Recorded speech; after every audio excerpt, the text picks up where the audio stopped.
Bayangkan, baru je lepas bersalin Caesar, badan ni memang sangat-sangat lemah.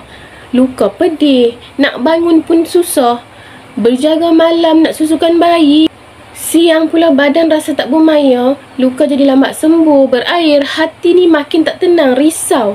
Tapi ada ibu-ibu yang luka dia cepat kering, badan makin bertenaga dan emosi lebih tenang. Apa rahsia mereka?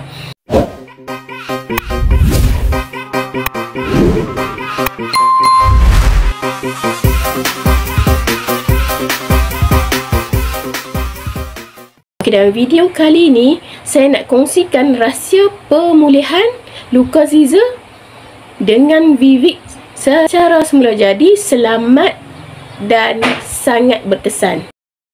Masalah yang lazim yang selalu kita dengar ibu-ibu Caesar alami ialah luka lambat sembuh, ambil masa yang lama, kadang-kadang luka tu berair, bernanah. Memanglah risau. Okey, badan lesu, walaupun rehat dah cukup, badan tetap lesu, mudah stres, emosi jadi tak stabil, rasa sakit bila nak bergerak, nak duduk pun tak selesa, apatah lagi nak bangun, susah nak pulih sepenuhnya walaupun dah sebulan lebih. Kalau tak dibantu rawat dari dalam, proses pemulihan ni boleh jadi lambat dan sangat memenatkan.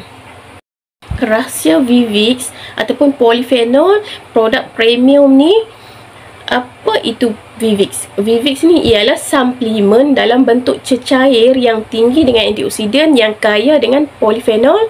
Bahan semula jadi yang sangat baik, bagus untuk pulih sel badan kita secara menyeluruh. Bagaimana Vivix ni bantu luka Caesar? Jom tengok video ni. Mempercepatkan pembaikan tisu dari dalam. Kita kena rawat dari dalam dulu, barulah proses penyembuhan tu jadi cepat.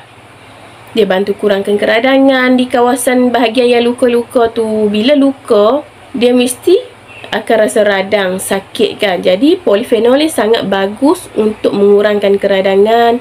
Dia bantu beri tenaga sehinggalah ke peringkat sel ibu rasa lebih bertenaga. Dia bantu kurangkan risiko jangkitan di bahagian dalam. Dia bantu untuk emosi ibu ni lebih stabil, ibu lebih ceria, kurang stres. Kenapa ibu-ibu pilih Vivix semasa berpantang? Okey, sebab Vivix ni dia bantu luka tu cepat kering seawal 7 ke 10 hari. Luka tu jadi kurang sakit dan cepat pulih, susu badan lebih lancar, susu meriah, badan rasa ringan walaupun berjaga malam. Ibu yang sedang berpantang perlu lebih dari sekadar rehat. Badan perlukan nutrisi sel, bukan sekadar kenyang, tapi cukup untuk pulihkan luka, beri tenaga dan juga kuatkan imun. Vivix bukan ubat ajaib tau, tapi dia bantu tubuh kita tu sembuh dengan cara semula jadi dan juga efektif dari akal sel. Kalau anda nak tahu lebih lanjut tentang Vivix atau nak dapatkan set berpantang yang lengkap ikut bajet, klik link di bahagian description ataupun boleh terus WhatsApp Kak di 018-4076-049. Saya sedia bantu anda. Saya akan beri konsultasi cara pengambilan yang betul dan berkesan dan bantu anda pulih dengan tenang, cantik dan lebih bertenaga.